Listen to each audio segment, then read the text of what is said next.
Hi everyone, welcome to Global Online. This is Ankita Sood. Paper one preparation में आज हम teaching aptitude का एक बहुत इंटरेस्टिंग टॉपिक लेकर आए हैं जिसका नाम है फैक्टर्स अफेक्टिंग टीचिंग। यानी कि कुछ ऐसे कारक होते हैं जो कि हमारी टीचिंग को बेहतर बनाने में या हमारी टीचिंग को खराब करने में रिस्पॉन्सिबल होते हैं। उन सभी फैक्टर्स के बारे में आज हम पढ़ेंगे एंड एग्जाम में इस टॉपिक में से real life example based questions बहुत बार पूछे जाते हैं। तो उन सभी चीजों का हम ध्यान रखेंगे और इसी के साथ फिर सेशन को शुरू करते हैं। स्टूडेंट्स, पेपर वन में आप सबको हेल्प करने के लिए एक कंप्लीट कोर्स में लेकर आई हूँ जो कि 2025 में होने वाले एग्जामिनेशन को क्वालिफाई करने में आपको बहुत हेल्प करेगा। इस कंप्लीट कोर्स में आपको रोज 2 से 3 लाइव लेक्चर्स के साथ पेपर से पहले पूरा सिलेबस तो कवर करवाया ही जाएगा, साथ ही आपकी 1 से 2 बार फुल सिलेबस की पीवाईक्यूज और एमसीक्यूज के साथ रिविजन भी करवाई जाएगी। साथ ही आपको एक स्पेशल व्हाट्सएप ग्रुप में ऐड करूंगी जिसकी मदद से स्टूडेंट्स आप अपने सारे डाउट्स अपने टीचर के साथ शेयर कर सकते हो एंड हर क्लास के बाद उस ग्रुप में आपको पीडीएफ नोट्स मिलेंगे जिसकी मदद से बहुत इजीली आप कभी भी अपनी रिवीजन भी कर पाओगे। आपकी तैयारी को चेक करने के लिए अपडेटेड मॉक टेस्ट है जिसमें से हमेशा पेपर में सवाल पूछे गए हैं। तो ये नंबर्स आपको दे रही हूँ, इन नंबर्स पर आप व्हाट्सएप के थ्रू कॉल या मैसेज करके पूरी जानकारी ले सकते हो। साथ ही कुछ फ्री वीडियोस अवेलेबल हैं जो कि मिलेंगी ग्लोबल ऑनलाइन ऐप में। ऐप को डाउनलोड कीजिए, स्टोर सेक्शन पर सर्च बार में आप लिखिए कोर्स का नाम। जैसे कंटेंट पर जाएंगे तो आप देखेंगे कि कंप्लीट कोर्सेज अवेलेबल है जहां पर स्टूडेंट्स हम आपको यूनिट वाइज पीडीएफ नोट्स के साथ साथ पीवाईक्यूज भी प्रोवाइड करवाते हैं। किसी भी यूनिट से आप कभी भी तैयारी शुरू कर सकते हो एंड गारंटी दे रही हूँ कि इस कोर्स की मदद से आप बहुत इजीली एग्जाम को फर्स्ट अटेम्प्ट में क्वालिफाई कर पाओगे। टीचिंग एप्टीट्यूड जो कि यूनिट नंबर 1 है, उसका कंप्लीट सिलेबस क्या है। ये आपके सामने यूजीसी नेट लेवल के अकॉर्डिंग टीचिंग एप्टीट्यूड का कंप्लीट सिलेबस है जिसमें कि पहले लेक्चर में हमने डिस्कस किया है टीचिंग के बेसिक कॉन्सेप्ट्स, उसके objectives and levels of teaching. दूसरे लेक्चर में हमने डिस्कस किया है लर्नर्स कैरेक्टरिस्टिक्स एंड तीसरे लेक्चर में हमने डिस्कस किया है एडोलेसेंट और अडल्ट लर्नर के 4 कैरेक्टरिस्टिक्स क्या होते हैं, साथ ही इंडिविजुअल डिफरेंसेस क्या होते हैं। ये 3 लेक्चर्स बहुत ज्यादा इंपॉर्टेंट है। साथ ही मैंने इनमें शॉर्ट ट्रिक्स की हेल्प से आपको हर एक चीज बताई है। अगर अभी तक नहीं देखा है तो जरूर इन लेक्चर्स को देखिएगा। एंड हमारा आज का जो टॉपिक है वो है फैक्टर्स अफेक्टिंग टीचिंग। वो कौन कौन से फैक्टर्स है जो कि टीचिंग को इफेक्ट करते हैं, एक टीचर के पॉइंट ऑफ व्यू से, एक लर्नर के पॉइंट ऑफ व्यू से और सपोर्ट मटेरियल के पॉइंट ऑफ व्यू से हम आज की इस वीडियो में चीजों को डिस्कस करने वाले हैं। अब बढ़ते हैं अपने टॉपिक की ओर जिसमें आज हम बात करेंगे शिक्षण को प्रभावित करने वाले कुछ कारक यानी कि फैक्टर्स अफेक्टिंग टीचिंग। अब देखो, एक टीचर है, एक स्टूडेंट है या फिर एक क्लासरूम है जहाँ पे मल्टीपल स्टूडेंट्स बैठे हुए हैं, ठीक है। कौन कौन सी वो चीजें हैं जो कि इन टीचर के टीचिंग को इफेक्ट करती है, ठीक है, टीचर के टीचिंग को इफेक्ट करती है। पहला तो वो टीचर के खुद के कुछ फैक्टर्स हो सकते हैं, जैसे कि टीचर को सब्जेक्ट का नॉलेज ही नहीं है, टीचर को पढ़ाने में इंटरेस्ट ही नहीं है, टीचर की हेल्थ इश्यूज चल रहे हैं, कुछ भी हो सकता है। तो ये सारे टीचर के पॉइंट ऑफ व्यू से कुछ फैक्टर्स हो सकते हैं जिससे कि उनकी बच्चों की पढ़ाई में प्रभाव पड़ रहा है। दूसरा, लर्नर के पॉइंट ऑफ व्यू से अगर हम देखें तो ये हो सकता है कि लर्नर को पढ़ने में इंटरेस्ट ही नहीं है, ठीक है। दूसरा हो सकता है कि लर्नर को टीचर का पढ़ाने का तरीका पसंद नहीं आ रहा, या फिर तीसरा ये हो सकता है कि लर्नर को जिस लैंग्वेज में टीचर पढ़ा रहे हैं, जिस तरह से एग्जाम्पल्स दे करके टीचर पढ़ा रहे हैं, वो पसंद नहीं है। एंड तीसरा फैक्टर हो सकता है एनवायरमेंट रिलेटेड फैक्टर, जैसे कि जिस जगह पे मान लीजिए ये क्लास चल रही है उधर आसपास बहुत ही ज्यादा शोर है, ठीक है, वहां पे बिल्कुल पीसफुल एनवायरनमेंट नहीं है, या फिर जहाँ पे टीचर ने पढ़ाना है वहां पे उनके पास ब्लैक बोर्ड, व्हाइट बोर्ड, ये सब चीजें हैं ही नहीं। तो इससे क्या होगा, ये सारे वो कारक होते हैं जिसकी वजह से एक टीचिंग प्रोसेस इफेक्ट करता है, स्टूडेंट्स अच्छे से चीजों को नहीं समझ सकते। इस तरह से क्वेश्चंस एग्जाम में आते हैं, कुछ रियल लाइफ एग्जांपल्स आपको बताए जाएंगे एग्जाम में, और आपको बताना है कि ये जो फैक्टर है ये किससे रिलेट करता है, टीचर से, लर्नर से या फिर एनवायरनमेंट से। तो आगे इस वीडियो में मैं आप लोगों को वन बाय वन इन चीजों को डिटेल में डिस्कस करूंगी। आपको सभी के सभी पॉइंट्स जो है वो नोट करने हैं, एग्जाम में जरूर पूछे जा सकते हैं। तो सबसे पहले हम टीचर के पॉइंट ऑफ व्यू से बात करते हैं। तो पहला फैक्टर हो सकता है educational qualification and subject knowledge, यानी कि शैक्षिक योग्यता और विषय का ज्ञान। अब जैसे कि मैं आप लोगों को यूजीसी नेट पेपर 1 पढ़ा रही हूँ, अगर मान लीजिए मेरी खुद की क्वालिफिकेशन 12th है, ठीक है, साथ ही मुझे पेपर 1 में टीचिंग एप्टीट्यूड और इन चीज़ों का नॉलेज बिल्कुल भी नहीं है, तो क्या मैं आपको अच्छे से पढ़ा पाऊँगी? नहीं पढ़ा पाऊँगी। ये तो ऐसा रहेगा कि या तो मैं क्रैमिंग करूँगी या फिर मैं कहीं से कॉपी पेस्ट करके एज़ इट इज़ स्टेटमेंट्स बोलूँगी। तो ये चीज़ें बहुत इफ़ेक्ट करती हैं एक अच्छी टीचिंग प्रोसेस को। दूसरा है अवेयरनेस ऑफ लर्नर फैक्टर्स, यानी कि सीखने वाले कारकों के बारे में जागरूकता। अब यहाँ पे ये चीज बहुत इंपॉर्टेंट है। अब जैसे देखो, इसका एक एग्जांपल बताती हूँ। जैसे अभी हम लोग आपके लिए न्यू बैच लेकर आए हैं, तो हमें पता है कि न्यू बैच जो भी स्टूडेंट्स ज्वाइन करेंगे वो बिल्कुल बेसिक इंट्रोडक्शन से लेकर के प्रीवियस ईयर क्वेश्चंस और एडवांस चीजों तक जाएंगे। तो हम लोग आप लोगों को एक लर्नर के फैक्टर्स को ध्यान में रखते हुए बैच स्टार्ट करते हैं। वहीं दूसरी तरफ जो अभी सितंबर में एग्जाम होना है, तो उन स्टूडेंट्स के लिए हमने 30 डेज कोर्स लाया है। क्यों? क्योंकि हमने आपको ध्यान में रखा कि 30 दिन हमारे पास है, तो डिटेल में हम चीजें नहीं पढ़ा सकते। तो उसमें हम आपको सिर्फ इंपॉर्टेंट चीजें एंड सिर्फ रिवीजन करवाएंगे प्रीवियस ईयर क्वेश्चंस के थ्रू। तो इस तरह से रहता है। तो एक अच्छा टीचर वो होता है जो कि लर्नर के फैक्टर से अवेयर हो, उनको पता हो कि किस तरह से, किस सिचुएशन में एक लर्नर को पढ़ाया जा सकता है। Right? So students, I hope ये जो रियल लाइफ एग्जांपल्स मैं आपको दे रही हूँ, इनकी हेल्प से आप लोग और अच्छे से चीजों को समझ रहे हो और याद रख पाओगे। नेक्स्ट है एक्सपीरियंस ऑफ द टीचर। अब ये चीज ज्यादा मैटर नहीं करती, बस ये रहता है थोड़ा सा कि जो टीचर फर्स्ट टाइम अगर पढ़ा रहे हो तो वो थोड़ा सा कंफ्यूज रहते हैं, थोड़ा सा उनको कॉन्सेप्ट क्लियर करने में, रियल लाइफ एग्जांपल्स प्रेजेंट करने में दिक्कत रहती है। बाकी इसका कोई इशू नहीं होता, नॉलेज चाहे जितना मर्जी हो, बट फिर भी कहीं ना कहीं एक्सपीरियंस काउंट होता ही है। नेक्स्ट है पेरेंटल एक्सपेक्टेशंस, यानी कि माता पिता की अपेक्षाएं। नेक्स्ट है टीचिंग स्किल्स। एक टीचर में टीचिंग स्किल्स होनी चाहिए। अब टीचिंग स्किल्स में यहाँ पे जब हम बात करते हैं, तो सबसे पहले यही बात आती है कि कैसे एक टीचर अपने स्टूडेंट के सामने अपनी बात प्रेजेंट करता है। अपनी बात को प्रेजेंट करने का तरीका इज कॉल्ड टीचिंग स्किल्स।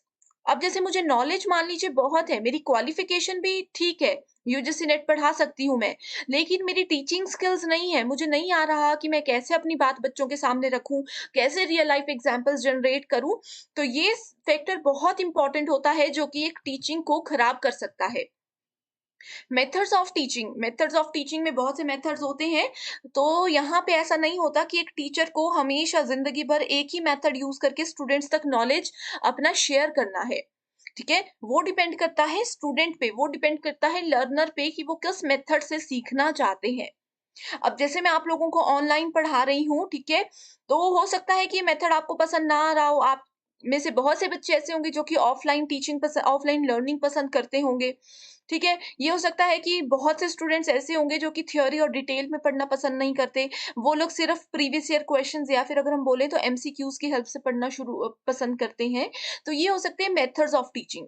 तो एक टीचर को समय समय पे अपने टीचिंग मेथड्स को, अपने टीचिंग स्टाइल्स को चेंज करना चाहिए, ताकि उस बैच में, उस क्लासरूम में जितने भी स्टूडेंट्स हैं, किसी को भी प्रॉब्लम ना हो, सब अपने लेवल पे चीज को पसंद कर सकें। नेक्स्ट है फ्रेंडलीनेस एंड अप्रोचेबिलिटी, कि बच्चों के साथ एक फ्रेंडलीनेस होनी चाहिए, कि अच्छे से, अगर ये स्पेशली ऑफलाइन बैचेस में काम करता है, कि हम एक दोस्त की तरह आपको पढ़ाएं एंड हमारी अप्रोच भी आप पे होनी चाहिए। ऐसा नहीं है कि दोस्ती दोस्ती में ही हम रिस्पेक्ट अपनी खो बैठे, या फिर हम जो पढ़ाना चाहते हैं, जिस काम के लिए हम यहाँ पे आए हैं, वो हम पूरा ना करें। तो फ्रेंडलीनेस के साथ साथ अप्रोचेबिलिटी, यानी कि पहुंच होना भी बहुत जरूरी है, कि हम कैसे स्टूडेंट्स के साथ दोस्ती भी रखें, उनको थोड़ा डरा के भी रखें, उनको ये चीज पे भी रखें कि यस, हम टीचर ही हैं और जो हम कहेंगे वो आपको करना ही पड़ेगा। नेक्स्ट है पर्सनालिटी एंड बिहेवियर। सो एक टीचर का पर्सनालिटी, उनका बिहेवियर, उनका बात करने का तरीका, उनकी अपनी बात को प्रेजेंट करने का तरीका, ये भी बहुत इंपॉर्टेंट होता है। अब आप बोलोगे कि हमें तो पढ़ने से मतलब है, टीचर की पर्सनल बिहेवियर और इन चीजों से हमें क्या मतलब? तो देखो, अब अगर एक कोई टीचर आपके सामने आ जाए, वो बहुत ही सुस्ती में है, वो बहुत ही स्लो मोशन में पढ़ा रहे हैं कि नहीं मेरा मन नहीं है, मेरी तबीयत ठीक नहीं है, मैं नहीं पढ़ाना चाहती, जबरदस्ती लाया है, तो स्टूडेंट्स भी एक्टिव नहीं रह पाएंगे। वहीं अगर एक टीचर बहुत ही ज़्यादा एक्टिव है, तो उसका इंटरेस्ट और उसका जो एक स्ट्रेंथ है, वो देख करके स्टूडेंट्स या लर्नर्स भी खुद एक्टिवेट हो जाते हैं कि नहीं, हमें भी पढ़ना है। एंड बिहेवियर यहाँ पे क्यों इंपॉर्टेंट है? मान लीजिए एक टीचर है जो कि बहुत ही एक शांत बिहेवियर के लोग होते हैं ना, कि हाँ, आराम से पढ़ाएंगे, आप मुझसे जितनी बार मर्जी बार क्वेश्चंस पूछो, हम आपको आंसर देंगे, इस तरह से कूल एंड काम बिहेवियर वाले जो टीचर्स होते हैं वो बहुत अच्छे रहते हैं स्टूडेंट्स के लिए। वहीं अगर कोई टीचर है जिसको एकदम से गुस्सा आ जाएगा कि अभी तो मैंने आपको ये टॉपिक करवाया, आप फिर पूछ रहे हो, फिर मुझे रिपीट करने को बोल रहे हो, तो ये बिहेवियर अच्छा नहीं होता। तो इसीलिए एक टीचर की पर्सनैलिटी और उनका बिहेवियर अच्छा होना, स्मूथ होना बहुत ज़रूरी है। ठीक है? नेक्स्ट है डिसिप्लिन। यस, अगर पता है हमारी 6 बजे क्लास है तो एज़ इट इज़ आपको 6 बजे हमारी वीडियो मिलनी ही चाहिए। ऐसा नहीं है कि 6 बजे स्टूडेंट्स वेट कर रहे हैं, मेरी वीडियो 7 बजे, 8 बजे मैं अपलोड कर रही हूँ। ऐसा नहीं होना चाहिए, डिसिप्लिन ज़रूरी है। अगर आप लोग भी जब बाद में टीचर बनोगे, टीचिंग में जाओगे तो आप लोगों को भी ये सारी चीज़ें ध्यान में रखनी है अगर आप एक अच्छा टीचर बनना चाहते हो। नेक्स्ट है इकोनॉमिक फैक्टर्स कि आर्थिक कारक क्या हो सकते हैं एक टीचर के, वो भी इम्पोर्टेंट होता है। अब स्टूडेंट्स यहाँ पे देखो आपके सामने कुछ पॉइंट्स जो मैंने डिस्कस किए, ये पॉइंट्स टोटल सॉरी ये 10 पॉइंट्स हैं, 9 और ये 10 ठीक है? टोटल 10 पॉइंट्स हैं। अब आपको क्या करना है, पहले तो ये पॉइंट्स याद रखने हैं। दूसरा इसके साथ जो मैंने आपको रियल लाइफ एग्जाम्पल के थ्रू चीज़ें बताई हैं, आपको उनको भी याद रखना है। क्यों याद रखना है? क्योंकि होता क्या है एग्ज़ाम में आपको रियल लाइफ एग्जाम्पल दिया होगा एंड आपको बोला जाएगा कि टीचिंग के पॉइंट ऑफ व्यू से कौन-सा फैक्टर यहाँ पे यूज़ होता है। नेक्स्ट है लर्नर की अगर बात करें सो लर्नर यानी कि एक स्टूडेंट का मैच्योरिटी, उसकी एज, मोटिवेशन, प्रीवियस लर्निंग यानी कि पहले से उस टॉपिक के बारे में कितना नॉलेज है वो इम्पोर्टेंट होता है, कितना इंटेलिजेंट है स्टूडेंट, उनका मेंटल हेल्थ अगर मतलब कई भी लोग बच्चे बीमार रहते हैं तो वो नई चीजें समझ सकते, किसी की मेंटल हेल्थ ठीक है तो वो जल्दी से चीजें समझेगा। Physical need, diet and nutrition, attention and interest ये बहुत इंपॉर्टेंट है। जो अटेंशन और इंटरेस्ट के साथ पढ़ता है वो लर्नर हमेशा सक्सेसफुल होता है। अभी जैसे अगर आप लोग वीडियो अच्छे से नहीं देख रहे हो, बस नोट करने पे ध्यान दिया है, सामने टीवी लगा रखा है, मोबाइल चला रखा है, तो मतलब आप लोग ध्यान नहीं दे रहे हो। आप अभी पढ़ोगे, रात तक ये टॉपिक भूल जाओगे। ऐसा नहीं होना चाहिए। अभी आप लोग क्यों इस लेवल पे हो कि आप अपने आप को एक टीचर के पॉइंट ऑफ व्यू से भी देख रहे हो, एक लर्नर के पॉइंट ऑफ व्यू से भी देख रहे हो। ठीक है? तो दोनों चीज़ों को आपको ध्यान में रखना है। ये समय ऐसा है। नेक्स्ट है गोल सेटिंग। आपको अपना एक गोल लेकर के चलना है कि आज रात तक हमें ये टॉपिक कंप्लीट करना है। 1 मंथ में हमें ये टॉपिक, ये यूनिट्स कंप्लीट करनी है। Levels of aspiration and factors affecting teaching related to the learners. So ये सारी चीज़ें हैं जो कि एक लर्नर के पॉइंट ऑफ व्यू से इम्पोर्टेंट है। यानी कि ऐज की अगर हम बात करें, मान लीजिए कोई 10 साल का बच्चा है, उसको मैं यूजीसी नेट में पढ़ाने लग गई, रिसर्च एप्टीट्यूड पढ़ाने लग गई, तो क्या वो समझेगा? नहीं समझेगा। तो ये फैक्टर्स होते हैं जो कि एक लर्नर को इफ़ेक्ट करते हैं। ठीक है? मैच्योरिटी, अगर स्टूडेंट मैच्योर है, वो समझता है कि उसके लिए क्या अच्छा है, क्या गलत है, क्या इम्पोर्टेंट है, क्या नहीं है, ये सब चीज़ें होती हैं। नेक्स्ट है सपोर्ट मटेरियल यानी कि सहायक सामग्री।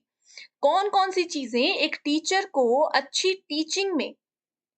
टीचिंग में हेल्प करती है ताकि वो अपनी बात स्टूडेंट्स तक पहुंचा सके, उसको बोला जाता है सहायक सामग्री। जैसे कि अभी मैं आपको पढ़ा रही हूँ तो मेरा लैपटॉप एक सहायक सामग्री है, मेरा पेन टैब एक सहायक सामग्री है, इंटरनेट एक सहायक सामग्री है, और हम बोल सकते हैं कि जो भी सॉफ्टवेयर्स मैं यूज करती हूँ, ठीक है, जैसे ऑडियो है, यहाँ पे वीडियोस चलो हम यूज नहीं कर रहे, online tutorial, open journals, online test, ये सारे टीचिंग एड्स है, इसको हम सपोर्ट मटेरियल बोलते हैं। It increases the effectiveness of teaching learning process and makes achievement of learning easier। ठीक है? सो ये चीज़ें बहुत हेल्प करती हैं। अगर मेरे पास ये सब नहीं होता, मान लीजिए मेरे पास लैपटॉप है बट मेरे पास इंटरनेट नहीं है, तो क्या ये सपोर्ट मटेरियल किसी काम का था? नहीं था। ठीक है? सो एक सपोर्ट मटेरियल दूसरे पे हमेशा डिपेंडेंट होता है। नेक्स्ट बात करते हैं टीचर स्टूडेंट रिलेशनशिप की। यहाँ से भी एक क्वेश्चन एग्जाम में पूछा जाता है कि कैसा रिलेशन होना चाहिए। गुड सपोर्ट, दोनों को एक दूसरे का सपोर्ट करना है। टीचर एक स्टूडेंट को सपोर्ट करे कि हाँ आज आप होमवर्क नहीं कर पा रहे हो, आपको कौन सी चीज समझ नहीं आ रही, मैं 1 2 3 हर बार आपको समझाऊंगी।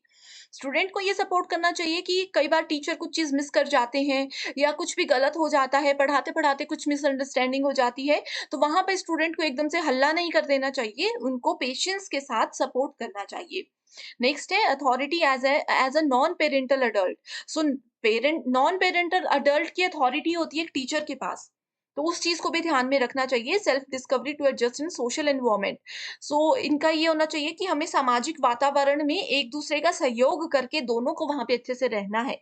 स्कूल में भी यही होता है ना, टीचर स्टूडेंट अगर अच्छे से रहेंगे तो ही अच्छी टीचिंग, अच्छी लर्निंग हो पाएगी। आपस में वो लड़ते झगड़ते रहेंगे कि आज टीचर ने कंप्लेंट कर दी, आज बच्चों ने कंप्लेंट कर दी, तो वो पूरा एनवायरनमेंट जो है खराब रहता है। उसमें सबसे ज्यादा इफेक्ट पड़ता है टीचिंग लर्निंग में। Positive relationship works well in developing students. ठीक है, हिंदी में आप देख सकते हो, सिंपल लैंग्वेजेस में है, develops a proper learning structure for positive outcomes. ठीक है, प्रॉपर लर्निंग स्ट्रक्चर होना चाहिए, जैसे हमने बना रखा है कि हमें एक यूनिट आपको कम से कम 15 लेक्चर्स में कंप्लीट करवानी है, उसके बाद फिर हम previous year questions and MCQs पे जाएंगे। तो ये एक लर्निंग स्ट्रक्चर हमने बना रखा है कि किस तरह से हम नेक्स्ट एग्जाम तक आपके पेपर 1 की 10 यूनिट्स कवर करवाएंगे। तो ये बहुत इंपॉर्टेंट होता है अगर आपका एक पॉजिटिव आउटकम आपको दिखाना है। ये क्वेश्चन एग्जाम में आ सकता है, जैसे कि 5 स्टेटमेंट्स है, मान लीजिए ये as it is statements exam में आ गई। आपको बताना है कि टीचर स्टूडेंट रिलेशनशिप के पॉइंट ऑफ व्यू से कौन कौन सी स्टेटमेंट्स ट्रू है, कौन कौन सी स्टेटमेंट्स फॉल्स है। Right, so I hope students यहाँ तक जो भी चीजें हैं ये आप अच्छे से समझ चुके हो।